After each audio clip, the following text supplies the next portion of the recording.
All right, everyone. This is our walkthrough of the Introduction to Ethics for Technology and Society, CSC-3083.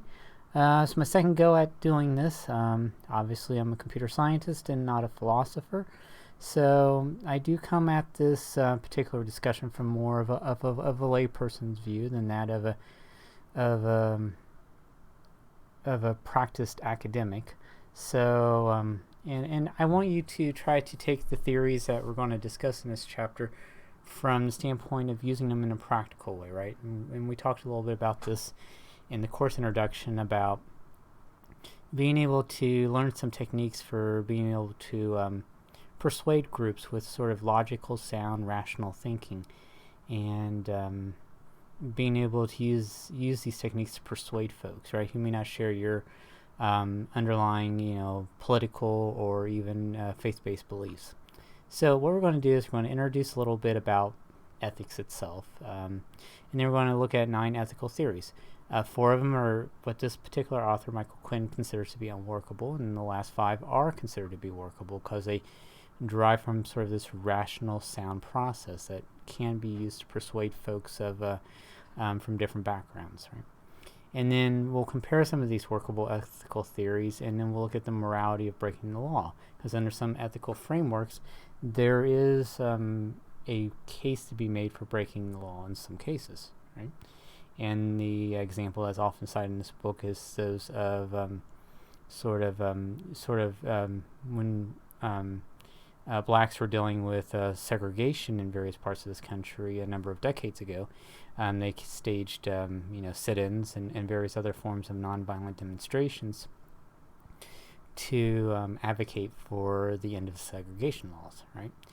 So that's kind of the areas we're going to look at. So let's talk a little bit about what we mean when we're talking ethics, right?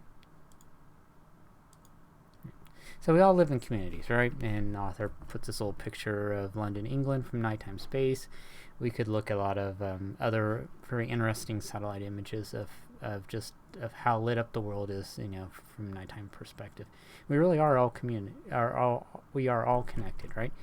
And when you go and you leave this university and you get a job somewhere, you're going to have different communities that you're part of. You're part of your professional working community. You're going to be part of your faith-based community. You're going to be part of a local community, civically, that you're involved in. You may be involved in other groups, right? The local sports league of whatever sports you're interested in, or maybe a cultural organization that you're a part of, right? So all these different organizations are communities in their own right, and they interact to some degree, more so or less, with others, right? So you need to learn ways that you can work with these different groups, right? And ethical theories and ethical frameworks that we present, in this chapter of this study, can help you to provide you with a basis from which you can persuade and talk with folks. So, all right. So most everyone has sort of core values, I think, that we can all agree on, right? We all believe that everyone has a right to life, right? We believe that God has created each and every one of us, and even if someone doesn't believe in God, we still believe that God has created them and they have a right to live their life to their full potential, right? We believe typically that folks all have a right to happiness. We want people to be happy. We don't want people to be miserable or beaten down or to suffer adversely, right?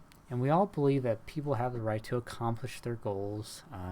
For us, of faith, we believe that God has a certain will in our lives, imparted by the Spirit, and we believe that if we adhere to that, we're going to be able to accomplish the will and the goals of the Spirit. Sometimes they're in alignment, sometimes they're not, and part of our faith journey is to try to establish goals and to establish actions that align to those of the Spirit as best as we can. In general, though, we want everyone to accomplish the goals that they set out in life to do so, right? As long as they are within the framework of keeping society organized and together and cohesive, right? So there's two ways we can view the world, and folks go one of these two ways every day in their choices. There's sort of this selfish point of view, right? You only consider yourself, you're selfish, right? And you only think about your own particular core views of life, happiness, and goal accomplishments. There's an ethical point of view that would say, you know what? I'm going to take some time to respect other people and their particular core values. I'm going to act in a selfless manner rather than a selfish manner, right? So, obviously, what do we mean when we say society? I mentioned a few things before, but it's just an association, an assembly of people getting together and agreeing to abide by a common set of guidelines, rules, basically. And those rules are things that help to promote the overall good of an organized unit, right? They help to make the group that you're a part of overall healthier and stronger and able to achieve its overall ends, right? And there's this notion of morality that we have to kind of define, right? And morality is really a society's rules of conduct. How do we indicate that someone should behave in a particular association of people, right? How should someone conduct themselves? What is right for them to do? What is not right for them to do in given particular situations? So, given we know that society is an association of people, and that morality is the rules of conduct for that group of people. Ethics really is just examining the morality, examining those rules of conduct within various associations, right? And looking at people's behavior in light of that. Right? So the book kind of went through this analogy where they talked about the difference between morality and ethics, right? So the book had this thing where society is basically the town full of people and they're going around in their automobiles, and morality is basically the road network, right? So morality would say that people in this town should keep their cars on the road, right? And those who are studying, the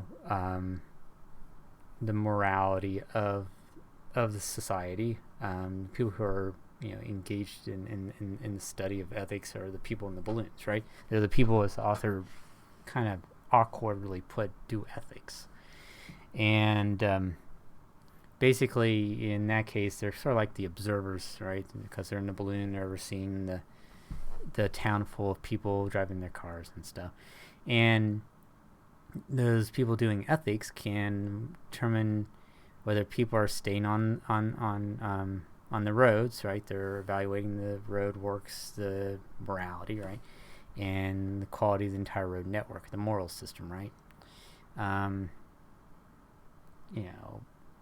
People are acting morally by staying on the roads, or maybe that car here in the middle, right? Get my little laser pointer.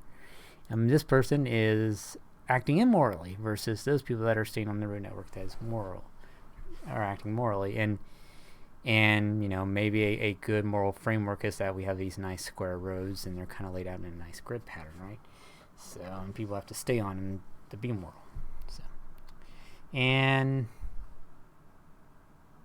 we can say, well, if we see a lot of people starting to act immorally, they're driving off the roads, the road networks become broken down, maybe they have to drive off because these roads get full of potholes and they're just undrivable anymore. Well, then maybe we need to construct a new set of road networks to deal with the roads that are broken down, right? As an alternative moral system. Or maybe these people that we think initially are acting immorally are really highlighting injustices within the current moral framework, so now we need to create a new set of roadworks, right?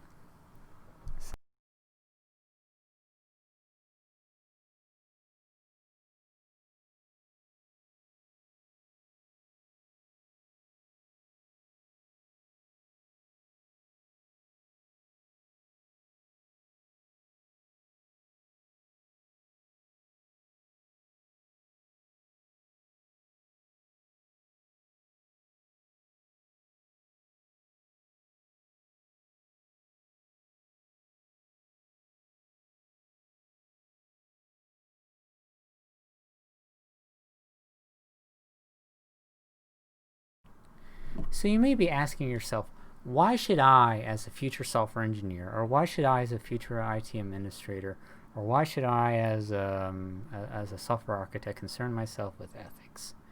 All right, I'm just going to do something that just makes common sense to me, right?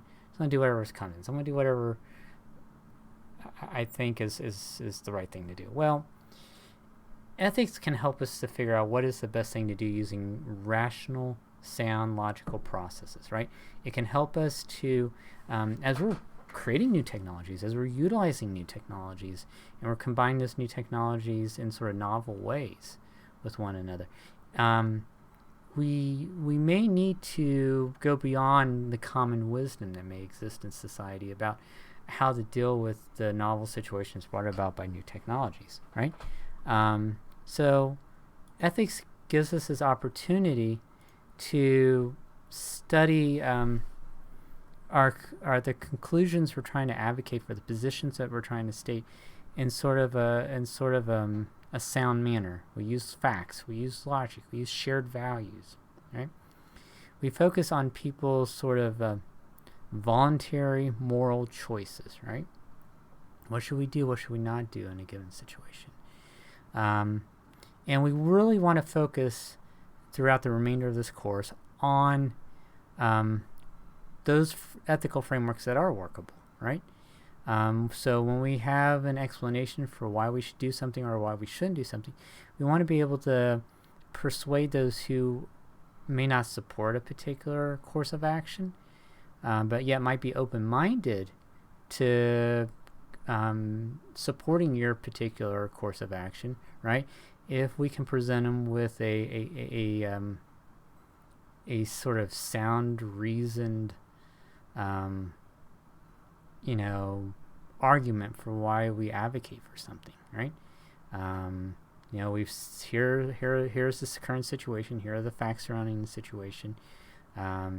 Here is the logic that I used in determining a particular course of action, and I think it's supported also by these sort of values that we all share in common. So this, I think, is important for us to share, right? Suppose you and I are sort of debating a problem in front of a crowd that doesn't have a particular buy-in to one position or another, right? You might say that course A is the right thing to do. I might say that course B is the right action to take, right?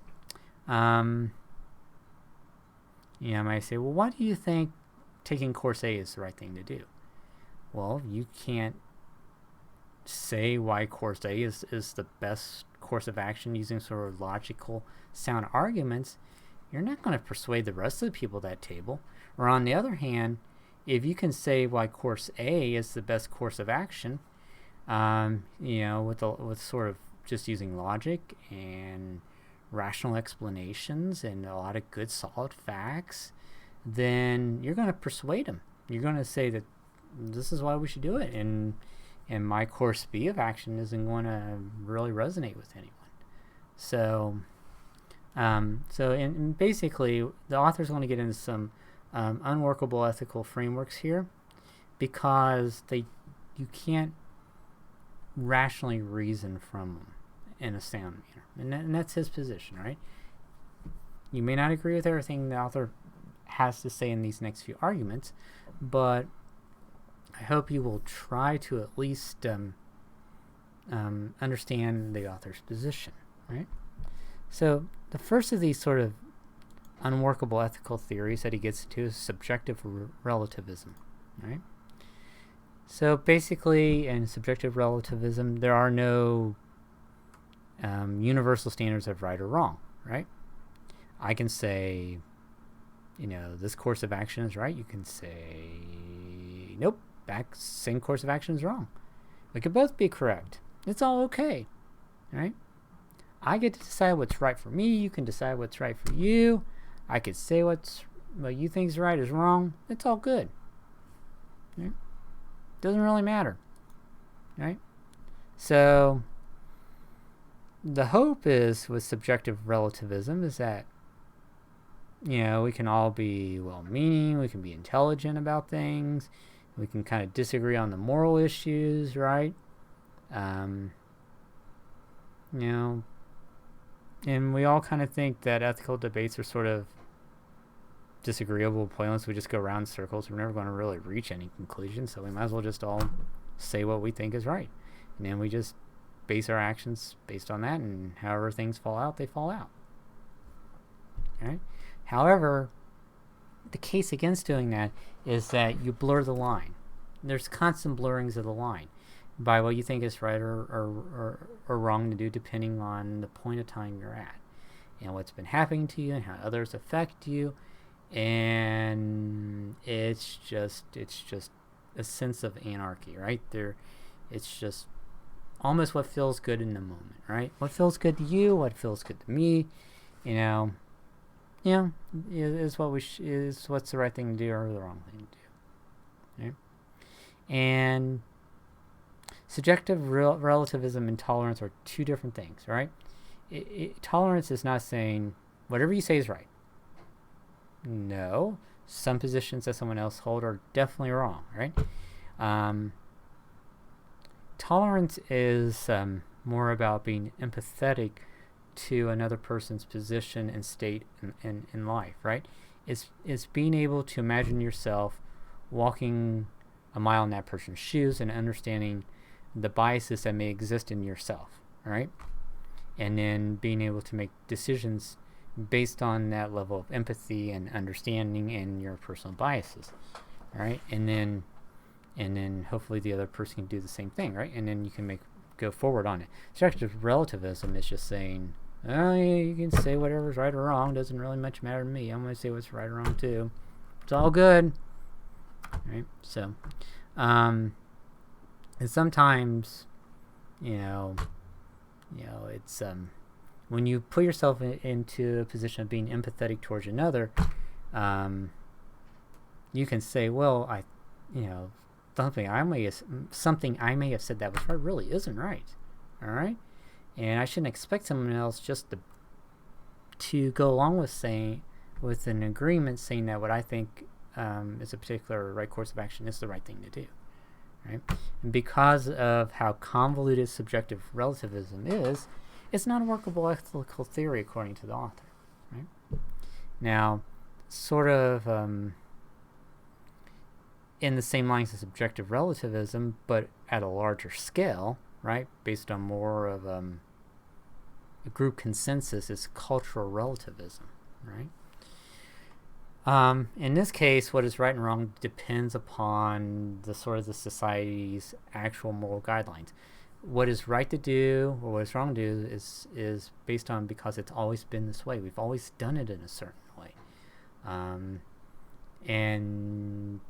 that changes very, very slowly over a long period of time, right?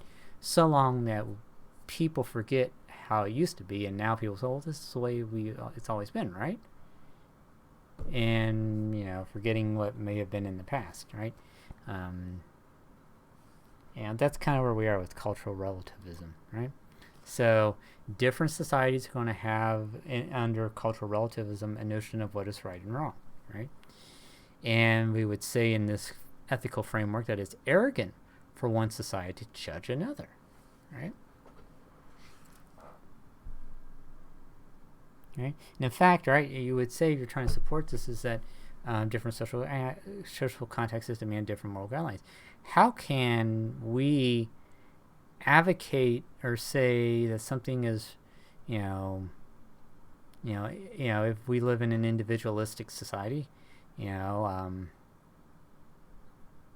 could say, we can't really say that cultural societies are wrong necessarily, right? In whatever, situations that they have, and vice versa. And sometimes, and when we're looking at whether something is ethical or not, we have to gauge the action, not whether a society is individualistic or collective in terms of its makeup, right? So, how can we decide that cultural relativism isn't a workable ethical theory? Well, two societies do have different moral views doesn't mean they ought to have different views, right?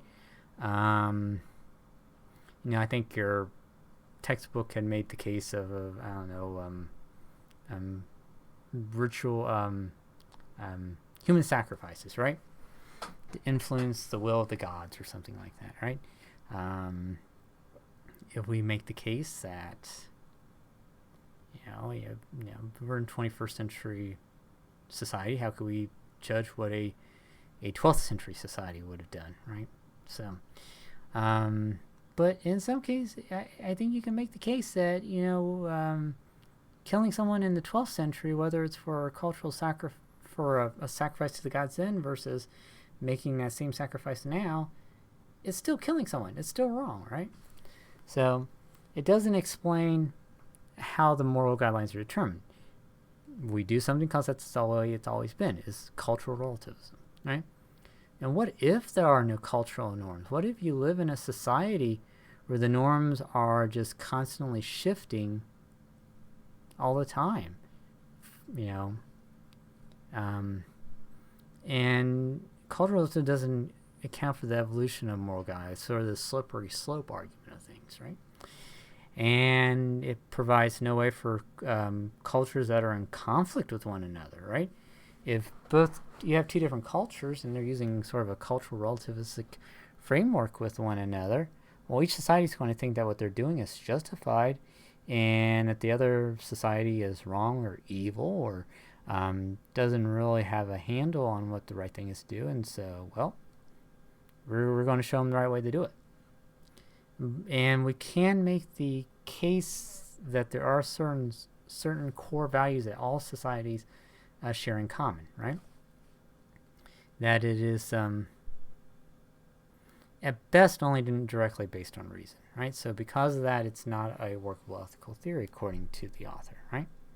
Now, the one that's going to give some people here heartburn is the divine command theory, right? This is not meant to be something to persuade you from how you conduct your faith-based life, how you conduct your personal relationship with God. This is not don't change any of that, right? How you conduct yourself in your faith and the things that you do to strengthen your faith and your personal relationship with God are things that you should always keep doing, right? That's separate from how you work with folks in larger contexts of society. Right. So divine command theory says that good actions are those that are aligned with God's wills, and bad actions are those that are contrary to God's will, right? And for us, the Holy Bible and through the Scriptures tells us what God's will is, right? It provides us a framework for interpreting God's will, basically, as imparted to us by the Spirit and interpreted through God's Scriptures, right? And similar for other faiths that depend on a similar framework. The author had this book from Exodus, and in the pastor's sin, they're saying that stealing is wrong. This is 2015. Okay, well, we can use this thing. You can use chapter and verse of the Bible to say that stealing is wrong. Okay? You can also use more workable ethical frameworks to make a case that stealing is wrong, right? We can use any of a number of the workable ethical theories to persuade others not to steal without having to pull out the Bible to do so. And for those that aren't of a particular faith, that is the way to persuade groups within the context of society not to steal. Right?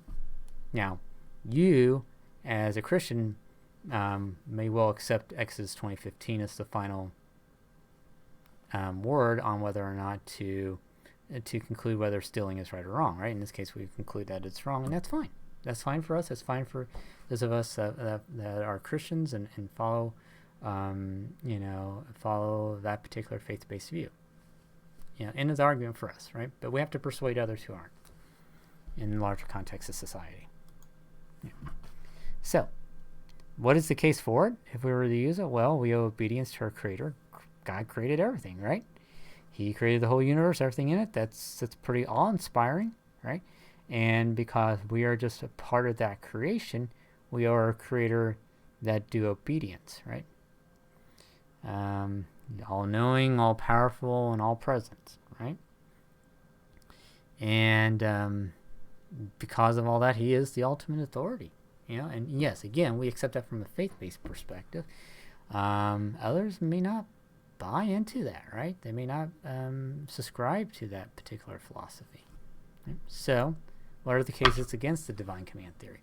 Well, different religious texts are going to disagree on certain teachings, right? We certainly can find that, between the different major practice faiths and minor faiths of the world, right? Society is multicultural and secular in most cases, right? So, and particularly in society, in immigration-centric societies like ours, right? We have people from all sorts of different groups, and our beliefs meld together to a certain degree, and in some ways they're kind of isolated from one another to a degree. And in all cases, for us to kind of get along with all sorts of different faiths, society has to operate from a secular point of view. That's why our Constitution in this country doesn't say that we belong to any particular faith or any particular church or anything, right? So, and that's not true of all societies. Right? And some modern moral problems are not directly addressed in Scripture. At least he makes that case somewhere. We might sit here and think, well, yeah, we can boil all our modern moral problems back down to some common tenets found in Scripture. I believe we can. I really do think when Solomon says there really is nothing new under the sun, that it really aren't. A lot of the problems that are novel in nature, the new technologies that we encounter, that we create, in a lot of ways, they create moral problems that are the same that has always been. It's just we're dealing with differences in context and differences in the speed of what new technologies bring about. And I think in that case we could bring in Scripture if we wanted to, but again, we have other frameworks that we can work from, ethical frameworks that we can work from in order to persuade others, right, to our particular position, right? And he advocates that there's a sort of equivalence fallacy, that that the good does not always, that good is whatever God's will is, and bad is whatever God's will is not, right? And it's because there's this interpretation, what we may think is God's will and therefore good is not the same from person to person versus bad. And there's certainly a lot of room for interpretation, right? You can just look at the number of denominations that have split within Protestantism to know that people have had differences on this ground. And because of that, you can't convince the larger society of the use of a divine command theory in persuading someone to a particular position, right? And divine command theory is based on obedience, not reason, and because of all this, it's not a workable ethical theory, right? So, and then there's ethical egoism, all right? You can call it the Star Trek mirror universe theory of the Terran Empire, or you could call it the Elon Musk theory, right? Or insert name of ego-driven individual here, right? From our history, right? Early Bill Gates, early, Steve Jobs, that sort of, so on and so forth, right? So, in ethical egoism, each person should focus exclusively on his or her own self-interest, right? What is the right thing to do? That provides maximum long-term benefit, right? Yep. So what's the case for it? Well, it's practical. We're generally going to do what's in our own best interest because it's sort of how we're inclined to act, and we can rationalize that to ourselves, and we often do. And we can say, well, it's just better let other people take care of themselves. They know what's best for themselves. I don't know what's best for other folks. Let them figure it out. And the community can benefit basically when we're all putting our well-being first, right? And other moral principles, you could argue, are kind of rooted in the principle of self-interest. Right? Okay, so why wouldn't we want to use it? Well, It's easy, but just because something is easy doesn't mean we should do it. Doesn't mean it's the right thing to do. Sometimes the right thing to do is it's the really hard thing to do. It's a really tough thing to do, right? And it's the one that involves sacrifice, right? Not putting ourselves first. And we do know a lot about what is good for someone else. If we say that we really don't know what's good for someone else, we're just kidding ourselves, right? We're not being intellectually serious or sincere with ourselves. If we think, well, I don't know. We know, right? And it says same common core principles. We know everyone's entitled to life, towards happiness, to attainment of their goals, to not being encumbered by the choices of others, right? So, why would we want to use ethical egoism when we know that there are moral principles that could definitely be superior to our own self-interest, right? Because there are moral principles that are superior to our own self-interest, we can't really advocate for the use of ethical egoism, right? And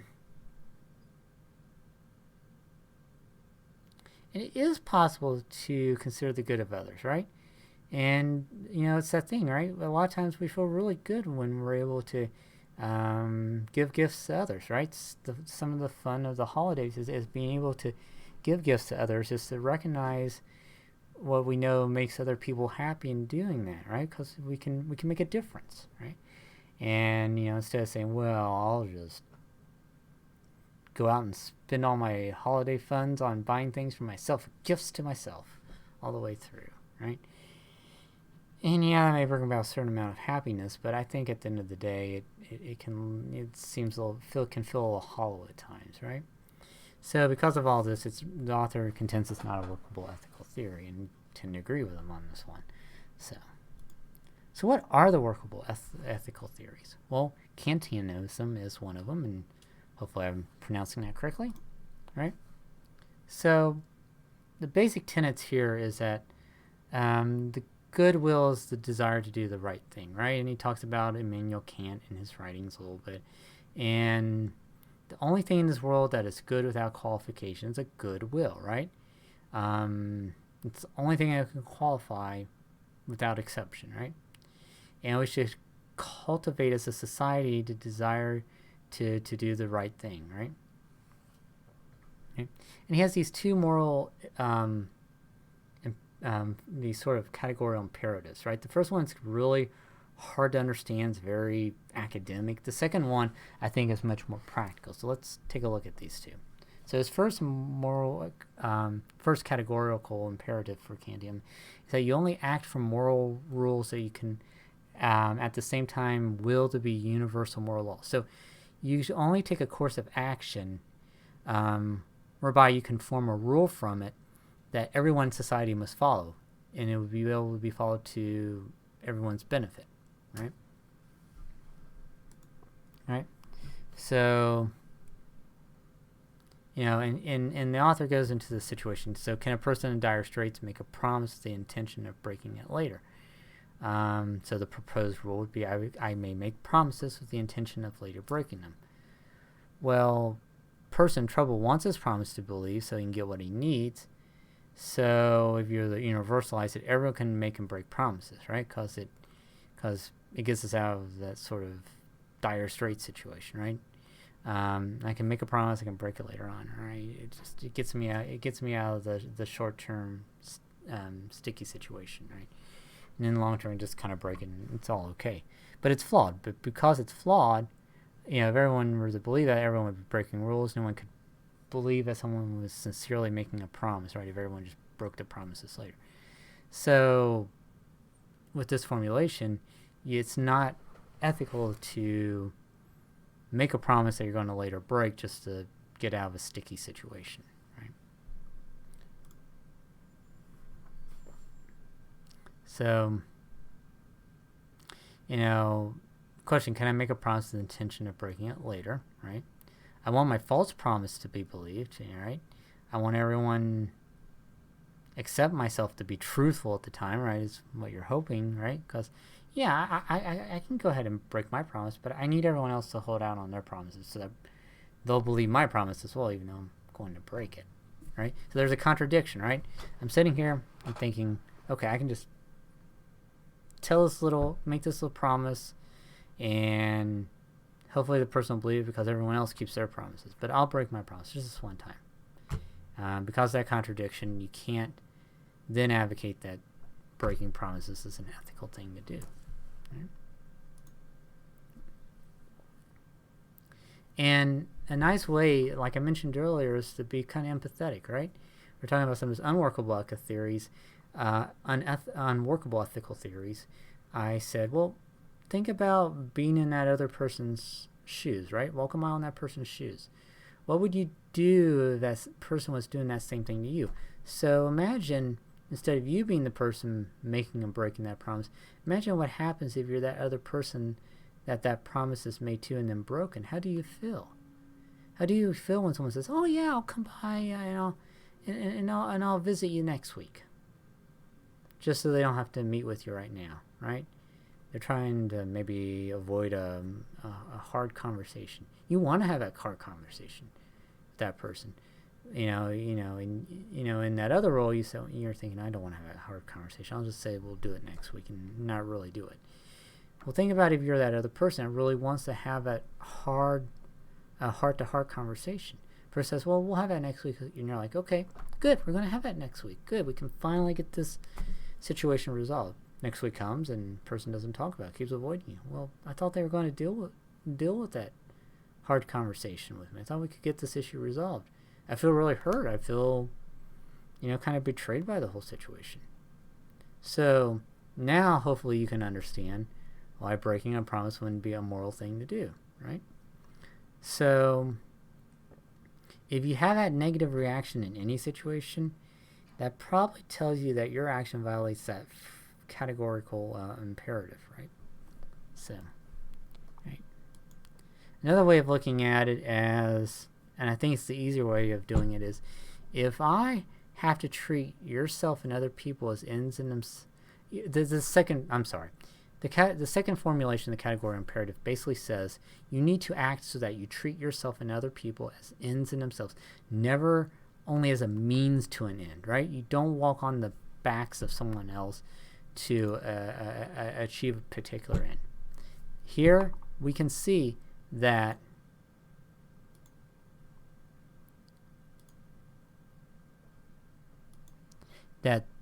this person is being used as a means to end. We need to consider this person an end in of themselves, right? Right? This person is not acting in an ethical situation by walking on the back of this person to get to this trophy, right? So in any situation in life, we need to think of people as ends in of themselves. We never want to consider a person as a means to that end. That's using them. Literally as using another person. We have to use another person to get to an end of some sort. That is not an ethical situation according to Kantianism. All right? And I'm going to skip over this plagiarism scenario, maybe defer to class discussion.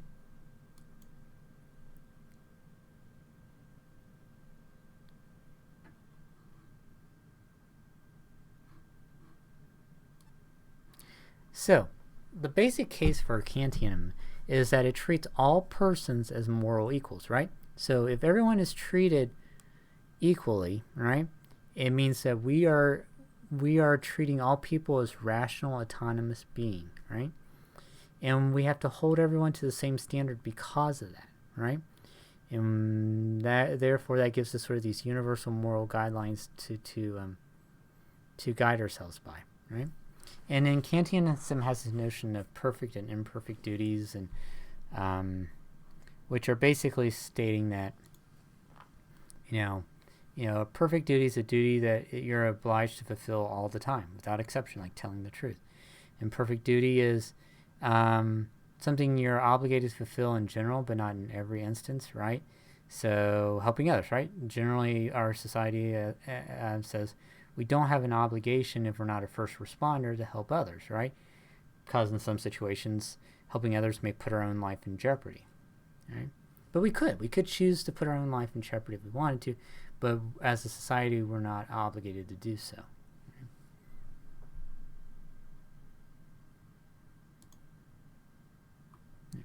So what is the case against Kantianism? Well, sometimes we can't come up with a rule to basically describe the situation that we're facing, right? It's really hard to come up with an underlying rule. It's just not that cut and dried sometimes. And then sometimes we have a situation where there's a conflict between different types of rules, right? Between the perfect duty and an imperfect duty. In which case there is no resolution to be reached, right? And because there's no wiggle room in Kantianism, you could say that it's not a valid ethical framework. But even though it's not perfect in every situation, it still works in the vast majority of situations for allowing us to kind of reach these rational, reasoned, logical conclusions. So because of that, we can use it as an ethical workable theory. In those few situations where it doesn't, we use a different ethical framework, right? But for the most part, we could use it if we wanted to. All right, next one is Act Utilitarianism, all right? So, Act Utilitarianism depends on the principle of utility, right, by Bentham and Mill. So, basically, something's good if its benefits exceed its harms. It's bad if its harms exceeds its benefit, right? And we want to work in a way that maximizes, at least under Act Utilitarianism, happiness for the affected parties. We want to maximize happiness for the affected parties, right? Under Rule Utilitarianism, we looked at, maximizing the good for all individuals, right? But coming back to this notion of utility, happiness is an advantage or a benefit or good or pleasure, right? Unhappiness is a disadvantage. It's cost, it's evil, it's pain, right? All right. So, in this case, an action is right or wrong to the extent that it increases or decreases the total happiness of the affected parties. Right? Anyone that is impacted by a particular course of action is an affected party, right? And there's these scales of benefit and harms, right? And if the benefits outweigh the harm, the scale tilts towards the good side, and voila, right? This is an ethical course of action to take. Right? So, with that said, it has nothing to do with intent. We focus on the consequences. This is utilitarianism, right? It's a consequentialist theory, basically, right? So under Act Utilitarianism, we have to come up with some metric by which we do calculations of all the benefits and the harms, right? And so when we consider Act Utilitarianism, and we came up with our particular metric by which to measure everything, and we are left with an incomplete analysis of the situation, Bentham noted that we might want to look at other types of dimensions that can help us in terms of weighing pleasure versus pain. And one of those is intensity, or the magnitude of the experience. Another of those is how long the experience will last, or its duration. The probability which it will actually happen, its certainty. The propinquity, how close is that experience in space and time to our situation. The fundensity, the ability to produce more experiences of that same kind going forward in time. The purity, the extent to which pleasure is not diluted by the pain or vice versa. And finally, the extent dimension, the number of people extended, can help us provide a more fuller analysis of a situation as it applies to the affected parties under Act Utilitarianism.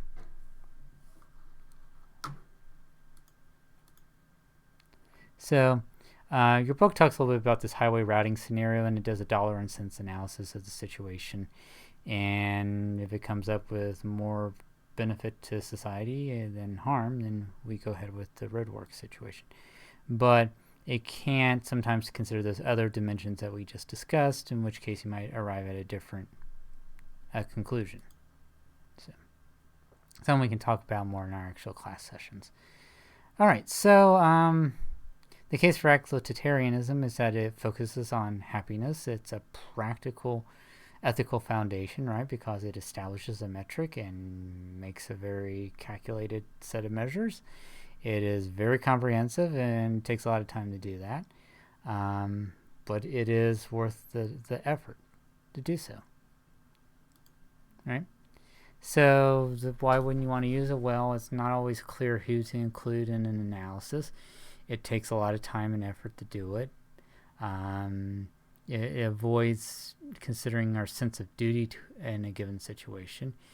And sometimes we can't predict how things, with absolute certainty, we can't 100% predict a particular outcome that this analysis depends on. So we're susceptible to an essence of moral luck. But even given those shortcomings in a given situation, it's still a sound framework from which to operate.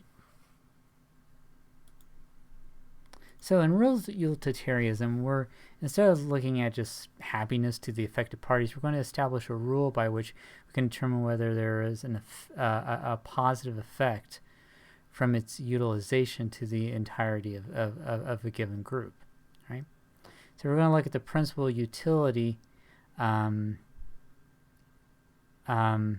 moral rules. So instead of just individual actions. So we move from individual actions and applying to the individual and overall happiness. We're going to look at that utility in terms of an entire moral rule. It has a wider scope, in other words. And we're going to avoid this analysis of a worm versus an anti-worm until we meet as a class.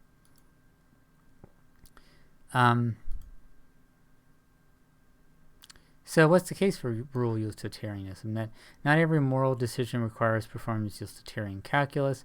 Moral rules go above and beyond even exceptional situations. It has a greater universality to it, and it doesn't need to consider probabilities in its determination, right? And as such, it has widespread appeal, right? So why wouldn't we want to use it? Well, because sometimes it's not possible to apply these rules on some sort of single scale, right? When we do this analysis, all the units must be of the same order and do the sum. In some cases, we can't apply certain metrics to certain aspects of a situation. How do you value human life? People do try it.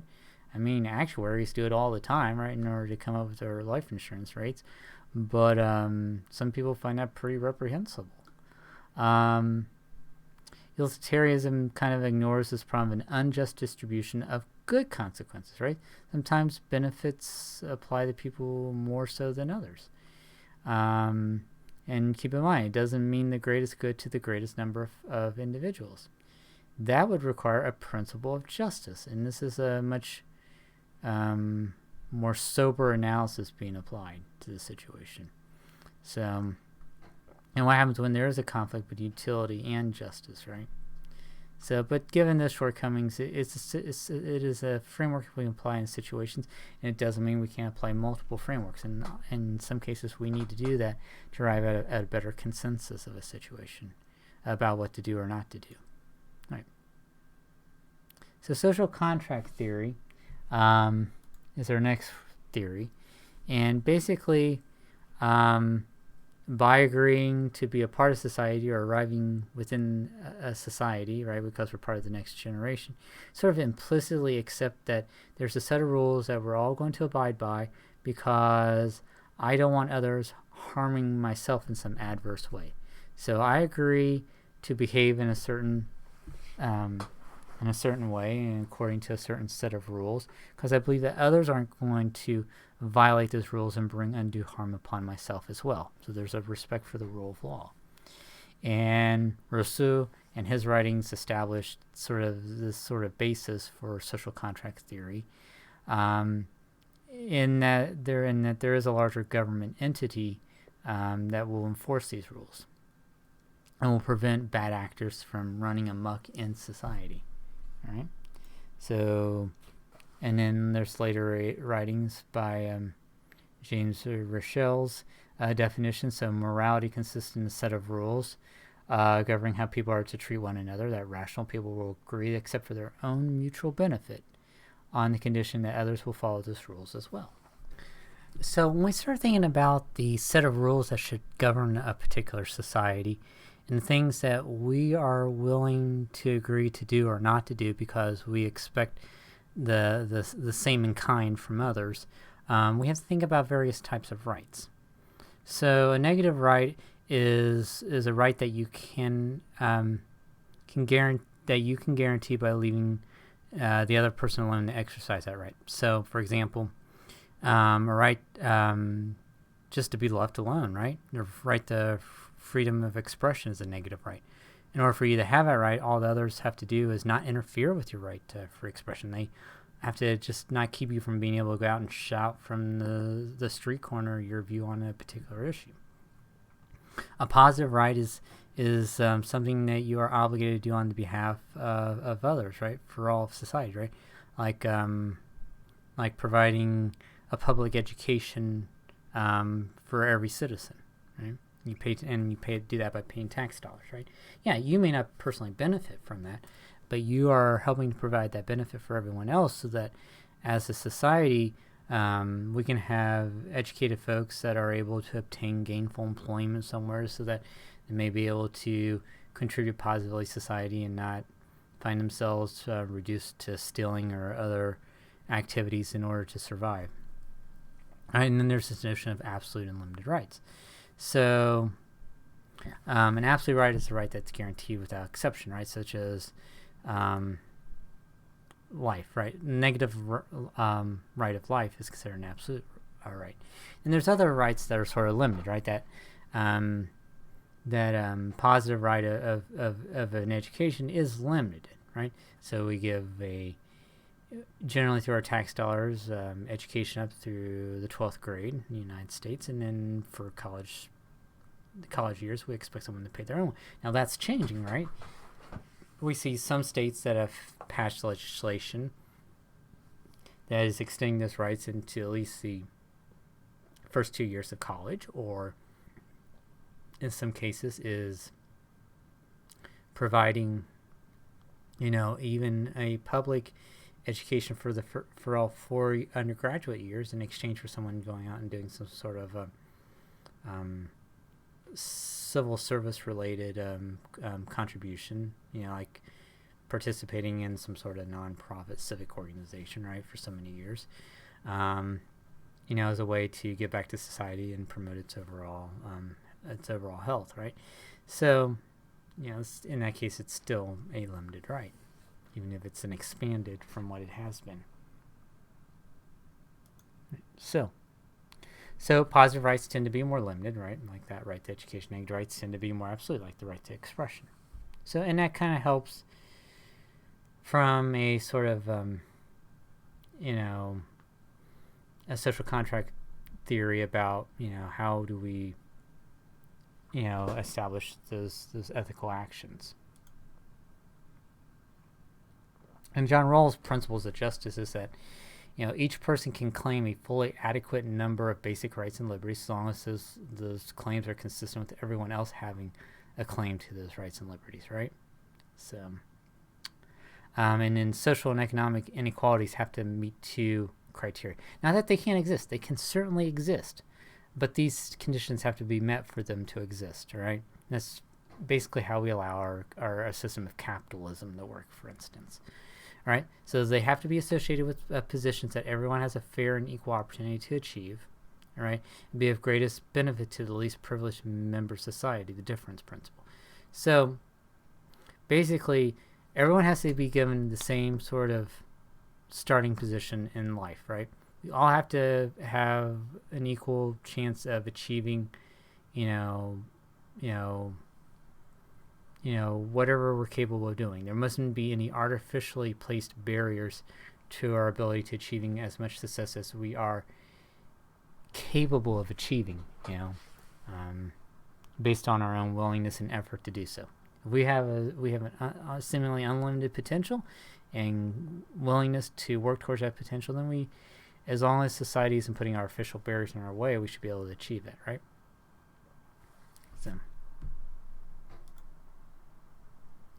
So, and that's basically, as long as, these different images here would show is that, according to Rawls' first principle of justice, as long as we sort of have this fully adequate number of rights and liberties, as long as they're consistent with everyone else having those same rights and liberties, right? So it's unjust when it's disproportionate from one person to the next. Right? For instance, under his principles, then, a graduated income tax system is justified whereby people that make more money pay a higher percentage of their taxes because they still come out having a much larger base of wealth even after paying these taxes, but their additional contributions to society in a progressive tax system are used to improve society's overall state, so that people who are less capable are receiving more societal benefits to maybe help them reach a greater position in society, right? So, in here you can see Plan A is sort of this flat tax scheme, right, where you pay the same percentage of taxes throughout. Plan B is sort of that progressive tax system, right, where the percentage of your income taxes you pay go up as you make more money, right?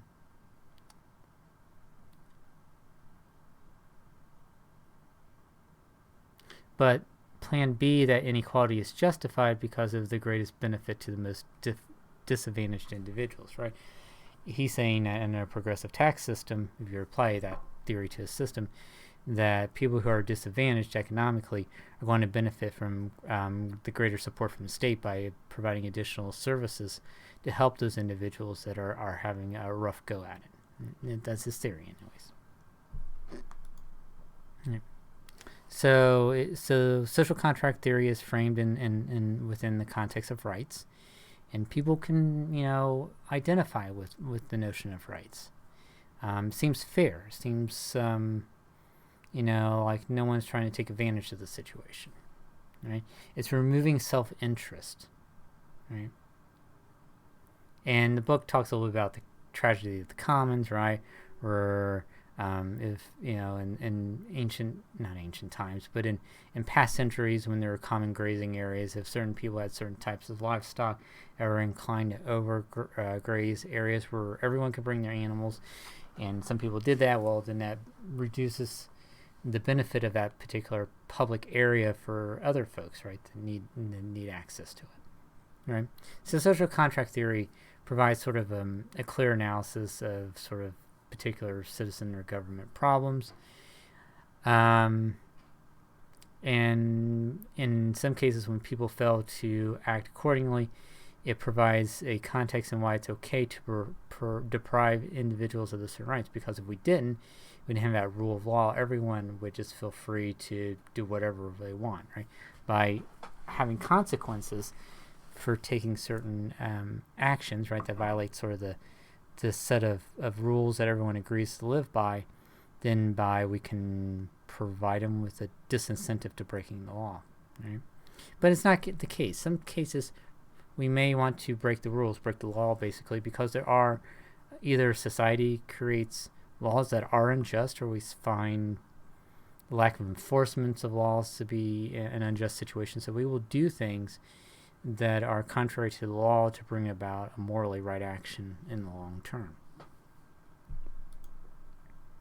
What's the case against using it, if you could make that case? Well, no one signed a contract. I didn't enter into a social contract. You didn't enter into this social contract, right? So why should we abide by something that we didn't explicitly agree to do, right? And sometimes some actions have multiple characterizations, or there can be conflicts, right? Certain rights affect certain people differently, or they can impact others differently, right? Some people may not be capable of recognizing what is right or wrong to do because of mental defect, for example.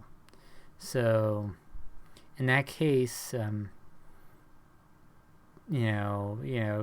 could we hold someone to a social contract?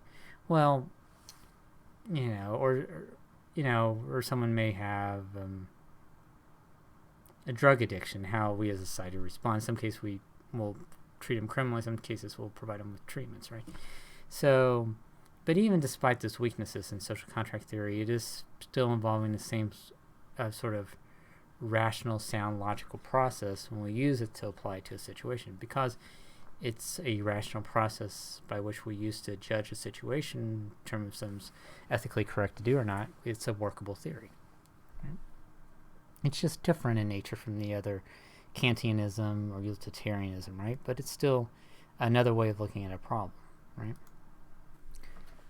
Okay, so some of the earlier theories that we have explored, such as Kantianism, Utilitarianism, social contract theory, ignore particular important moral considerations: moral education, moral wisdom, relationships, emotions, particularly emotions.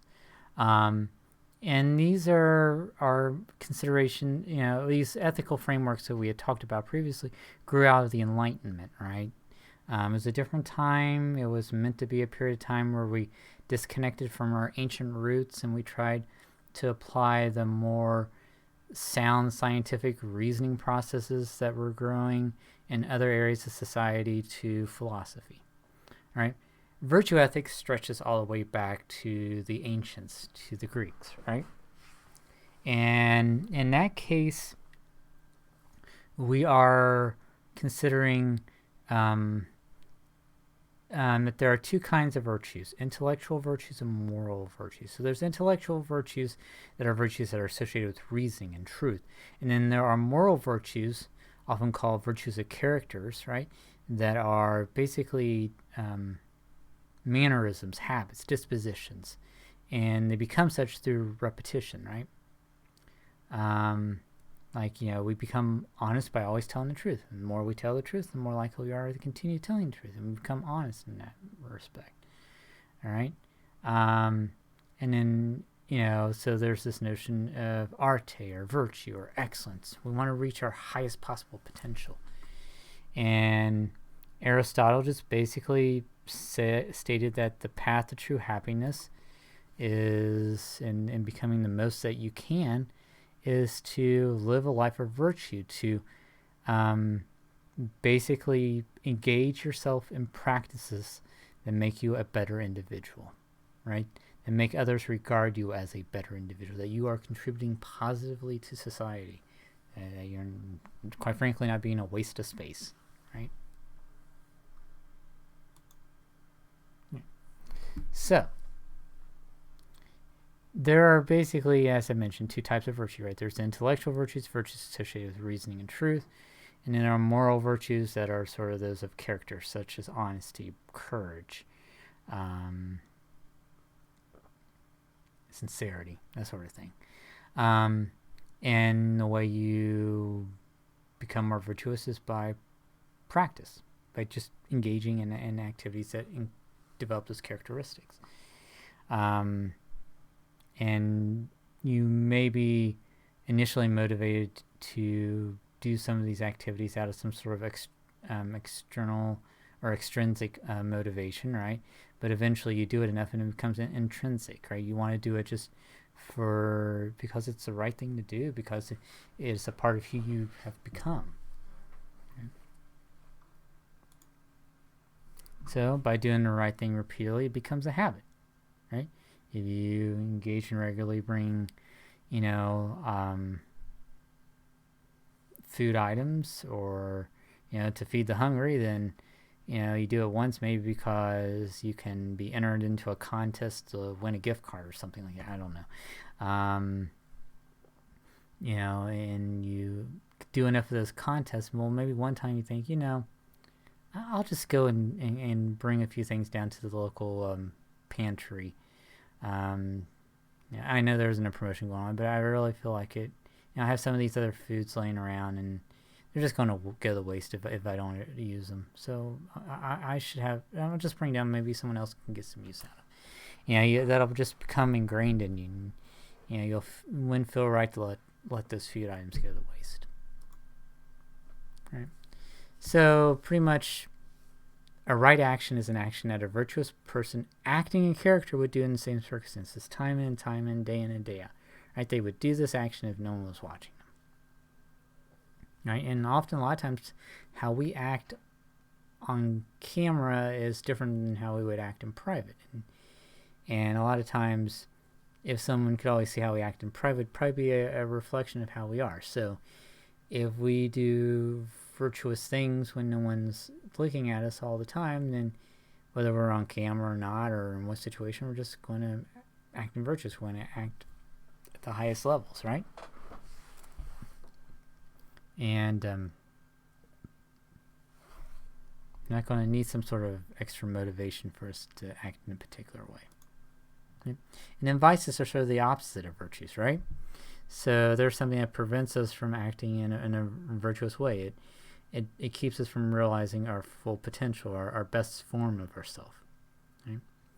And the book makes the claim that with virtue ethics, that virtue often is between two vices, right? Between two extremes of action. And they use this notion of courage being between cowardice and rashness, right? You don't want to like run away from, an impending conflict because you don't want to face it, but you just want to go off the handle either and take a course of action, right?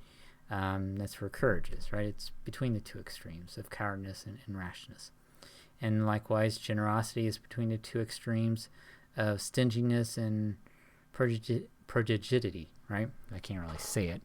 Basically, you don't want to not help others in need because you're just too stingy to do so, and you also don't want to act in such a way that you are no longer able to take care of yourself either.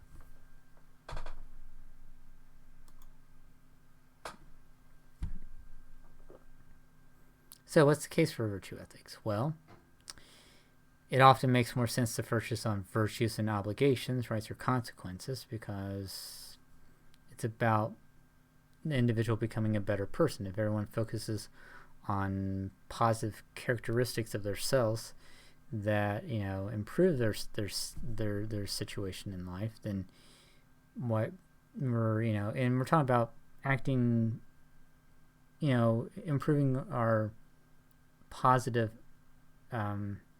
characteristics, not that we're doing something in self-interest. Then overall, society, we're going to get better, right? And then personal relationships can be morally relevant to decision making, right? When we're carrying out those actions in the context of our relationships, right, that gives us the mechanism by which to improve our various virtues. And it recognizes that it takes time to develop, virtues to act in ethical ways, right? We just don't necessarily do it overnight. It takes a long time for something to become a habit, right? We have to do something repeatedly over and over again. And we can't get around this notion of something taking time. And because of that, there really aren't any irresolvable moral dilemmas, right? When we're employing ethics, virtue ethics to a situation. Right? And it acknowledges that emotions do play a role. We're not Vulcans after all, right? And really, when we in Star Trek, Vulcans are just someone that have suppressed emotions, right? And they're just using only logic. Well, in this case, we get to embrace not only logic, but we get to embrace our emotions as well, and we get to incorporate that into our decision-making process. So why wouldn't we want to use it as a framework? Well, we may disagree on which virtues are needed in order to flourish, right? We can't use it for government policy decisions. Doesn't mean we shouldn't use virtue ethics. So in some situations, right, in a lot of situations, not everything is a government policy decision in terms of whether it's the right thing to do or not. So it's okay to use it. Virtue ethics undermines attempts to hold people responsible for their bad actions. It can, right, in some situations. That's why we have other frameworks from which to operate. Social contract theory, Kantianism, Rule Utilitarianism. But given those particular shortcomings doesn't mean we can't use it, because there is a reasoning process by which we use it. Okay, so let's summarize all the workable ethical theories that we've come across. So we had some theories of individual or group relativism, right? So that are based on morality being a human invention, whether it's at the individual or group level. And we consider this to be unworkable frameworks from which to base the ethics of a situation, right? Whereas ethical objectivism states that morality has an existence outside of the human mind. So even ethical egoism, along with Kantianism, Unitarianism, social contract theory, and virtue ethics, use logical reasoning based on facts and held values. Where ethical egoism, of course, falls apart is that those other frameworks of Kantianism, Utilitarianism, social contract theory, virtue ethics take other people into consideration. Right? That's why we typically throw out ethical egoism as a workable ethical foundation, right? So we want to have theories that are based on the ethical point of view. They're objective moral principles. They are logically reasoned based on facts, commonly held values, and that's why we came up with these particular workable ethical theories for looking at situations. So when we determine whether something is morally right, we can determine whether or not the benefits exceed the harms for the affected parties, like with Act Utilitarianism. We can look at whether or not it increases the desirable characteristics of an individual over the long term, virtue theory, or we can take a situation and develop a rule around and analyze it based on that rule. All right? Now we have to ask what makes that rule correct. Well, in Kantianism, we're looking for contradictions, right? In the application of that rule from the individual facing the situation to every member in society, that first imperative, that categorical imperative. Stated in another way, are we looking at everyone as ends, or as are we treating people as a means to an ends, right? Once we start treating people as a means to an ends and we start walking all over people to get to our own end, and we have a contradiction, we can't do it, right? Because we're not treating people as the ends. In your rule utilitarianism, we're looking at the effect of that rule on everyone in society following that rule. And if it brings about an increase in total good for everyone, then we consider that to be an ethical course of action. And with social contract theory, we're kind of looking at it from the standpoint of everyone in society follows this rule because it brings about a net benefit to society overall by having one follow that rule. Because I know that if I go about following this rule, I can depend on society ensuring that everyone else will also follow this rule that provides me with a benefit, right? So I don't adversely impact others, and they won't adversely impact me. So sometimes it is, you can make a case for breaking the law because there has been injustices built into the fabric of the law over time by individuals acting for, in particular, self-interest, right? So everyone kind of bears certain burdens in order to receive certain benefits in society. The legal system is supposed to protect everyone equally. Sometimes that doesn't happen. People act in self-interest, or they act according to the interests of certain special groups, and to the benefit of those groups and to the detriment of others in the larger society, and certain injustices can be built into that framework of laws. So when that happens, we have a higher moral obligation to break the law in that case that is unjust, and to act in a certain way to hopefully bring about a correction in the injustices that occur, right? And like no parking zones. We generally don't violate no parking zones because it could impact the ability of first responders to get to an emergency situation. It can impact the ability of people to go about living their daily lives, it could create harmful situations where there's damage to individuals or property by parking in a no parking zone. It can do all this. So normally, there is an obligation for us to obey the law, right? And we can argue that in the case of a no parking zone, right? But there's other cases like segregation laws where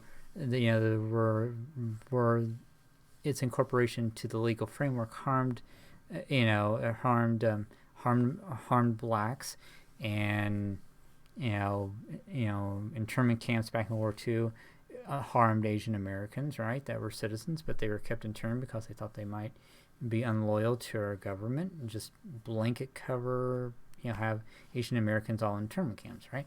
So in retrospect, we understand that those laws adversely harms certain segments of our society. So from a Kantian perspective, when we're faced with laws that harm different groups adversely, so we have to kind of think to ourselves, well, everyone wants to be treated justly. Imagine a rule: I may break a law I believe to be unjust. Well, if everyone did it, then the laws would be subverted, right? Contradiction. You can't both wish to be treated justly and allow laws to be subverted, right? Okay, so from a utilitarian perspective, what would be the benefit or harms of people just ignoring laws they felt to be unjust? Well, initially increase the happiness of people doing whatever they want. The harm is that there's people affected by the lawless actions, right? There's a disrespect for the law that builds up. Criminal justice system is burdened by people breaking the law, and so on and so forth. The harms exceed the benefits. Now, that doesn't say anything about that particular example of segregation I said earlier. You can make a case why that was necessary for people to violate those laws, because those were inherently unjust, right? They were creating harms by being in place. They were increasing the unhappiness of a segment of society, right? And they weren't really providing any additional happiness to other groups in society, right? Not in a meaningful sense, right?